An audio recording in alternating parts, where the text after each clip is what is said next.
नमस्ते मित्रों। आज मैं आपको कठोपनिषद के बारे में बताऊंगा, जो तीसरा उपनिषद है। और कठोपनिषद में इसमें भी हम देखना चाहते हैं, ये भी यजुर्वेदीय कठ शाखा अंतर्गत आता है, तो यजुर्वेद से ही लिया गया है। और इसमें भी थोड़ी स्टोरी टाइप की हल्का सा डाला हुआ है। तो इसमें देखिए बताया गया है कि मेन तो इसमें नचिकेता और यम की आपसी बातें हैं। यम गुरु हुआ है, शिक्षक हुआ है नचिकेता का, और वाजसर्वा का पुत्र था ये नचिकेता। और वाजसर्वा ने अपने मुक्ति के लिए दान देना शुरू कर दिया। तो उसने अपनी सारी संपत्ति को, सारी गौवें जो उसके पास थी, उसको दान दे दिया। लेकिन कई उन्होंने ऐसी गौवों को भी दान दिया जो दूध नहीं देती थी और जो मतलब डिमांड ज़्यादा करती थी चारा वारा खाने में। तो ऐसी गौवों को आइडियली वैसे देते नहीं हैं दान में, क्योंकि उससे थोड़ा पाप लगता है। क्योंकि ऐसा दान कभी भी नहीं देना चाहिए कि जो दानी पर बोझ बने। तो इसलिए नचिकेता ने यह सब नोटिस किया, देखा, और फिर उन्होंने नचिकेता ने सोचा कि ऐसी दान देने से तो उल्टा काम हो जाता है, उल्टा मतलब पाप लगता है। तो वो अपने पिता के पास गया, वाजसर्वा के पास, और बोला कि मुझे किसको दान दोगे। तो ये सुनकर वाजसर्वा बोलता है, जा मैं तुझको मृत्यु के घर दान करता हूँ, ऐसा करके भेज देता है। ये देखिए एक ये स्टोरी टाइप के, इसमें ऐसा नहीं कि भाई मृत्यु दे दी उसको या मृत्यु को दान कर दिया। ये मृत्यु का मतलब ये यहाँ पे यम ही माना गया है, यम के हवाले कर दिया, तो उसके उनके शिक्षक के हवाले कर दिया गया। तो अब रास्ते में ऐसे वो स्टोरी टाइप का कि भाई नचिकेता भी ये समझ में आ गया कि मनुष्य तो केवल औषधियों के सदृश है, मतलब थोड़े समय के लिए है ये जीवन, तो या तो नष्ट होने वाला है, इसमें तो कुछ बचता नहीं है। और यह बात सोचता सोचता नचिकेता यम के घर पर जाता है, और उसकी मन में काफ़ी संशय और काफ़ी क्वेश्चंस होते हैं जो वो यम से पूछने के लिए जाता है। और बीच में चलते चलते रास्ते में ये सारी चीज़ें उसको अनुभव हो जाती है, और वो सोचने लग जाता है कि भाई जो ये लाइफ है ये बहुत शॉर्ट है, और हम लोग तो इन्हीं में ही फंसे रहते हैं, मोह माया में, बंधनों में, और इस संसार में फंसे रहते हैं। तो ये चीज़ मतलब मृत्यु की तरफ हमें ले जाती है, और ये थोड़े टाइम के लिए होती है। तो अमरता कहाँ मिलेगी, ये आत्मा का ज्ञान कहाँ मिलेगा, उसके लिए नचिकेता जाता है यम के पास। अब देखिए यम के घर पहुँचने के बाद यम उनसे मिल नहीं पाते किसी कारणवश, और वो वहाँ पर 2-3 दिन बेचारा भूखा पड़ा रहता है नचिकेता। तो यह वहाँ के यम के जो ब्राह्मण थे वो देखते हैं कि भाई ये लड़का है, अतिथि है, मन कराया है, 2-3 दिन से भूखा पड़ा है। वो जाकर यम को बताते हैं, और यम को फिर पता चलता है, और ब्राह्मण बोलते हैं कि भाई अगर ऐसे अतिथि भूखा रह जाता है तो ये तो फिर एक पाप का काम हो गया। तो यम खुद उनसे मिलने आता है नचिकेता से, और उससे आने का कारण पूछता है, और उसको कहता है कि मेरे कारण तुम ऐसे भूखे प्यासे रहे, एक अतिथि का स्वागत करना मेरा कर्तव्य था, तो मुझे पाप ना चढ़े, इसलिए तुम मुझसे 3 वर मांगो। तो 3 वर मांगे यम ने नचिकेता से। तो अब देखिए जो पहला वर मांगा नचिकेता ने, वो यह मांगा कि भाई मेरे पिताजी क्रोधित है और मुझसे प्रसन्न नहीं है, तो मैं मेरे पिता की प्रसन्नता को मांगता हूँ। तो यम को विश्वास था अपनी शिक्षा पर, अपनी विद्या पर। उसे पता था कि मैं इसको ब्रह्मविद्य बना दूंगा नचिकेत को शिक्षा देकर। और कौन ऐसा पिता होगा जो अपने पुत्र को ब्रह्मविद्य देकर, ब्रह्म विद्या का ज्ञानी जब वो बन जाएगा तो खुश नहीं होगा, प्रसन्न नहीं होगा। तो ये पहला वर था जो नचिकेत ने मांगा, और यम ने मन ही मन में सोच लिया कि हाँ भाई ये उसका कार्य पूरा हो जाएगा, इसका पिता प्रसन्न हो जाएगा अपने बच्चे को ब्रह्मज्ञानी देखकर। ऐसा फिर अब दूसरा वर मांगा नचिकेता ने। दूसरा वर्ग देखिए, इसमें नचिकेता ने स्वर्ग के साधन रूप अग्नि को जानने की इच्छा प्रकट की। अब भाई अब इसमें 2-3 चीज़ें हैं वो मैं क्लियर कर देता हूँ। सबसे पहली बात तो स्वर्ग क्या होता है, नरक क्या होता है। अब स्वर्ग और नरक तो इसी जन्म का ही है, दूसरे जन्म का नहीं है हमारे वेदों के हिसाब से। स्वर्ग मतलब इसी जन्म में सुख शांति है, घर में सुख शांति है, घर में अच्छा वातावरण है, आध्यात्मिक वातावरण है, और ज़्यादा फसावट में नहीं फंसे हुए, ज़्यादा वासनाओं में लिप्त नहीं है, ज़्यादा कर्मकांड में लिप्त नहीं है, तो वो घर ज़्यादा सुखी रहता है, तो उसी को ही स्वर्ग बोलते हैं। अब जैसे अपन लोकल लैंग्वेज में बोलते हैं ना, भाई अच्छी बहू आ गई तो हाँ इस घर को स्वर्ग बना दिया, क्योंकि सारी चीज़ें अच्छी हो रही है। अब कोई दोष युक्त आ जाती है, या फिर क्रोधी आ जाती है, या लालची आ जाती है, या और कुछ आ जाती है, तो पूरे घर को तबाह हो जाता है, तो वो नरक बन जाता है। तो जीते जी इस लाइफ में ही स्वर्ग है, इस लाइफ में ही नरक है। अब किसी का बेटा शराबी निकल जाता है तो वो जीते जी उसका घर नरक बन जाता है, जुआरी निकल जाता है जीते जी नरक बन जाता है। तो यही स्वर्ग है और यही नरक है।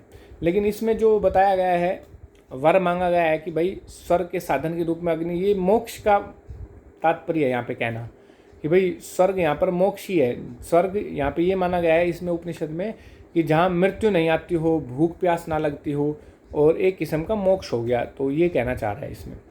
तो अब नचिकेता बोलता है कि ये जो मृत्यु ना आए, भूख प्यास ना लगे, ऐसी जगह, ऐसा मोक्ष के साधन रूप अग्नि कैसे प्रकट हुई और कैसे उसको जानने की इच्छा प्रकट की, भाई वो कैसी होती है, क्या करना चाहिए।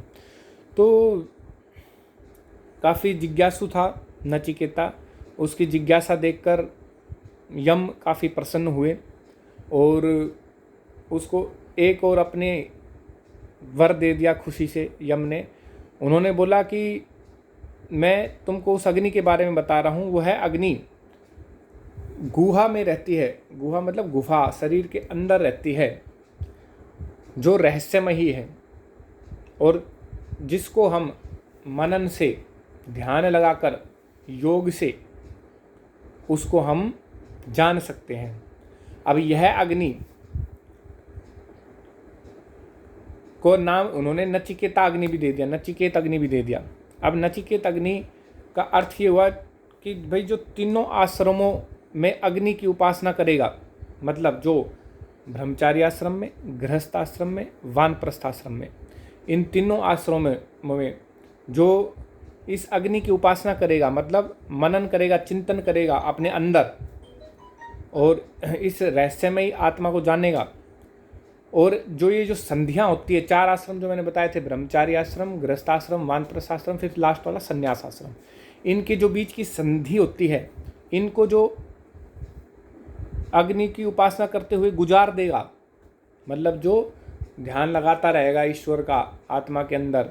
ब्रह्मचार्य आश्रम में भी जब ब्रह्मचार्य आश्रम से गृहस्थाश्रम में जाते हैं तो ये पहली संधि होगी, गृहस्थाश्रम से फिर छोड़कर वानप्रस्थ आश्रम में आएंगे तो ये दूसरी संधि होगी, और फिर वानप्रस्थ आश्रम को छोड़ के संन्यास आश्रम में जाएंगे तो ये तीसरी संधि होगी।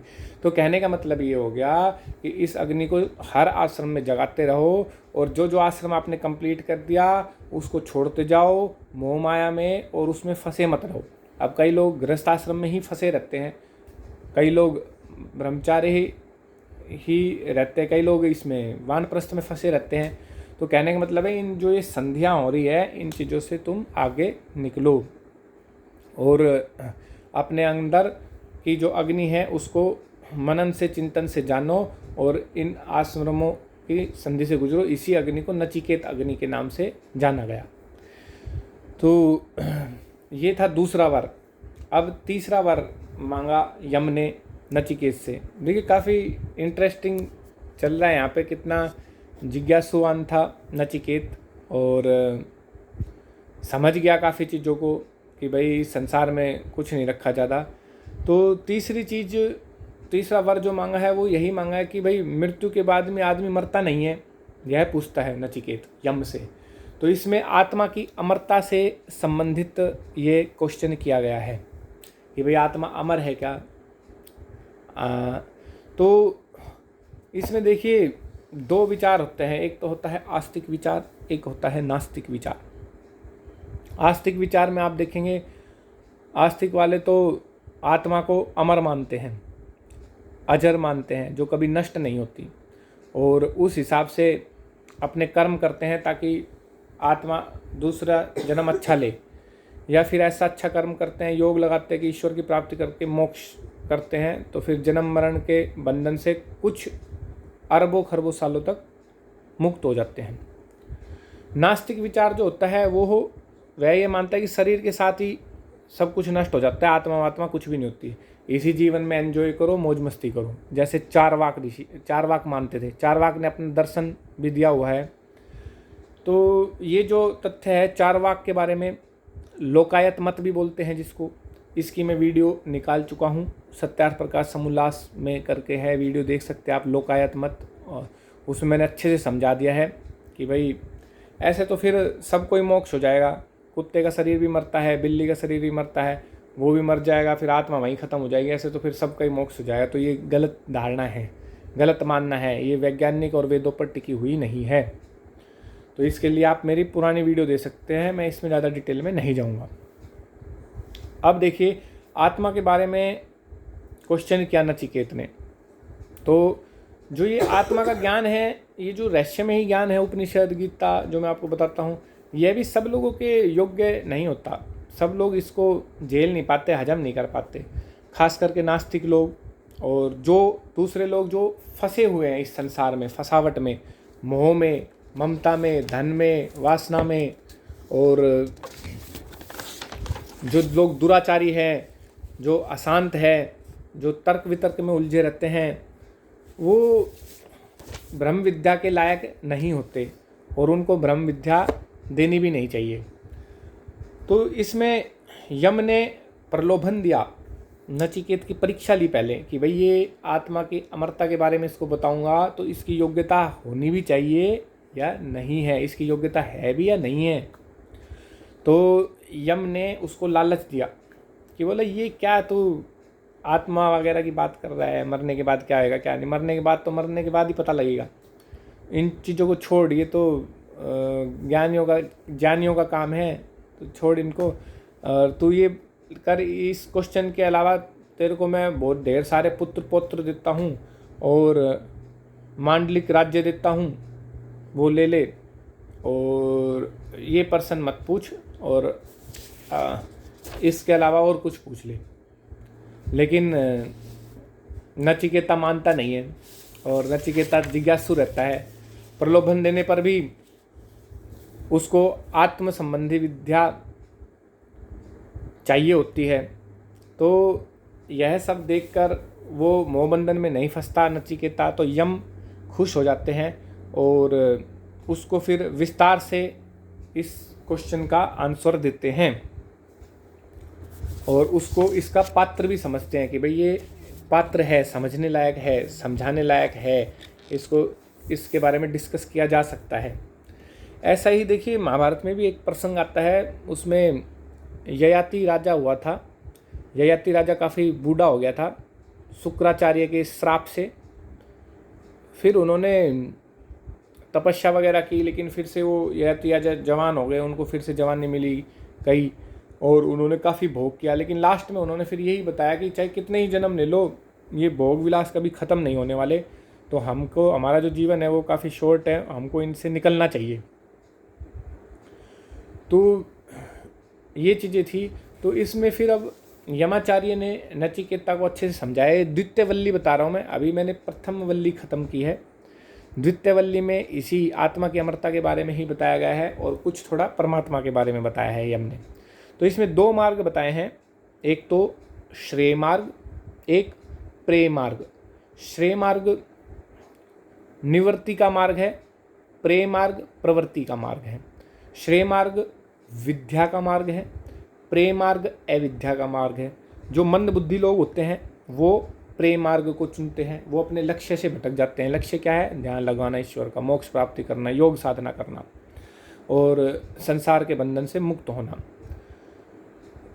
और जो ज्ञानी लोग होते हैं वो अपनी बुद्धि से विद्या का मार्ग चुनते हैं, श्रेय का मार्ग चुनते हैं, निष्काम कर्म का मार्ग चुनते हैं, आध्यात्मिक मार्ग चुनते हैं, अमरता का मार्ग चुनते हैं। तो ये सारे श्रेय मार्ग में आता है, इसको निवृत्ति का मार्ग भी बोलते हैं। तो यम यही कहना चाहते हैं कि हे नचिकेत, तूने प्रेम मार्ग को नहीं चुना, तूने श्रेय मार्ग को चुना है, इसलिए मैं तेरे को पहले ईश्वर के बारे में बताता हूँ, फिर आत्मा के बारे में बताता हूँ। तो ईश्वर के बारे में यम ने बताया कि वह अणु प्रमाण है, वह सूक्ष्म से भी सूक्ष्म है, वह इंद्रियों से देखा नहीं जाता। अब देखिए उपनिषदों में इतनी बार आया है कि भाई वो इंद्रियों से नहीं देखा जाता, वह सूक्ष्म से भी सूक्ष्म है, फिर भी लोग मूर्ति पूजा में घुसे हुए हैं। अब इसका तो कोई इलाज हो नहीं सकता। मैंने 3 वीडियो निकाली पिछली कि भाई मूर्ति पूजा कितना करना उचित है, उसमें सारे मतलब प्रॉपर वो ले लिए मैंने कि भाई महर्षि दयानंद सरस्वती के क्या विचार थे और क्या क्या दिक्कतें होती हैं। तो और भी हमारे डॉक्टर विवेक आर्य जी की संपादक की हुई 2-3 पुस्तकें हैं मूर्ति पूजा प्रसंग का समाधान, उनसे भी लिया है काफ़ी चीज़ें, डिटेल में वो बताई है मैंने वीडियो में, तो आप देख सकते हैं। तो इसमें परमात्मा के बारे में साफ साफ बताया है। जो चीज़ें मैंने बताया वह परमात्मा तर्क से नहीं जाना जाता, गूढ़ से भी गूढ़ है, और वह तो केवल मनन से, चिंतन से, अपनी आत्मा के प्रतिबोध से ही जाना जाता है। तो हे नचिकेत, तू धैर्य वाला है, सत्य की खोज वाला है, दूसरे सांसारिक भोगों में उलझे हुए हैं। तो और जो दूसरे लोग उलझे हुए उनको जो यम नियम है वो अच्छे नहीं लगेंगे, क्योंकि वो फसावट में है अभी संसार की। और जो नचिकेत अग्नि चयन करता है, नचिकेत अग्नि मैं आपको बता चुका हूँ, वो अंदर ही रहती है अपने। और जो नचिकेत अग्नि का चयन करता है वह अनित्य संसार में भी नित्य की प्राप्ति करता है। तो वह नित्य, जो ये अनित्य संसार है इसमें भी नित्य जो परमात्मा है उसकी प्राप्ति करता है, और जो नित्य आत्मा है उसको जानता है। तो उसे अध्यात्म योग से प्राप्त कर सकते हैं। उसको किससे प्राप्त कर सकते हैं? परमात्मा को अध्यात्म योग से, श्रवण से, मनन से। श्रवण मतलब सुनना, अच्छे विचारों को सुनना, मनन करना मतलब उनके ऊपर मनन करना, और श्रवण मनन दोनों कर कर अपना बुद्धि लगाना, उसको निधि ध्यासन बोलते हैं। तो इससे क्या है? हमें आनंद ही आनंद मिलता है। अब नचिकेत इसमें एक चीज़ और पूछता है यम से कि धर्म से अधर्म जो संसार की प्रत्येक वस्तु से भिन्न है, जिसे आप देखते हैं उसका आप मुझे उपदेश दीजिए। तो मतलब यही है कि आप मुझे ईश्वर और आत्मा का उपदेश दीजिए। तो यम इसमें बताते हैं कि भाई देखो ऐसा है, एक शब्द है जो वेदों में बार बार वर्णन किया गया है, और तप जिसको पुकारते हैं, मतलब जिसका वर्णन बार बार वेदों में है, जिसके बारे में तप करना बताया गया है, तो वह है एक शब्द, वह है ओम। तो हमें ओम का ध्यान लगाना चाहिए। ओम का ध्यान लगाने से मनुष्य की उच्च गति को प्राप्त होता है और अपने आत्मा को जानता है और परमात्मा के अनुभूति आभास होने लगता है। और परमात्मा का आभास होता है तो कहने का मतलब उस इंसान में ऑटोमेटिक ज्ञान और सत्य की भावना आ जाती है, बढ़ जाती है।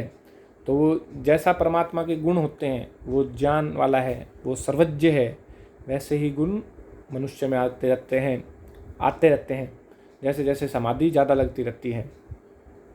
तो ये काफ़ी रूढ़ है चीज़ें, मतलब काफ़ी डीप है। तो ओम ऐसा शब्द है जिसका वेदों में बार बार वर्णन है।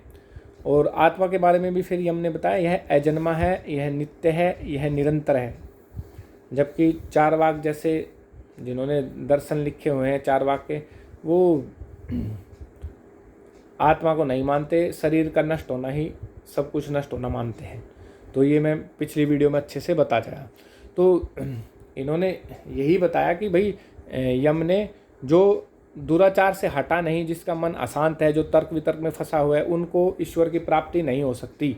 और जो ओम का ध्यान करता है, आध्यात्म योग लगाता है, श्रवण मनन करता है, आध्यात्मिक पथ पर चलता है, निष्काम कर्म करता है, वह श्रेय मार्ग पर चलता है उसको आत्मा की अमरता प्राप्त मतलब मोक्ष प्राप्त होता है।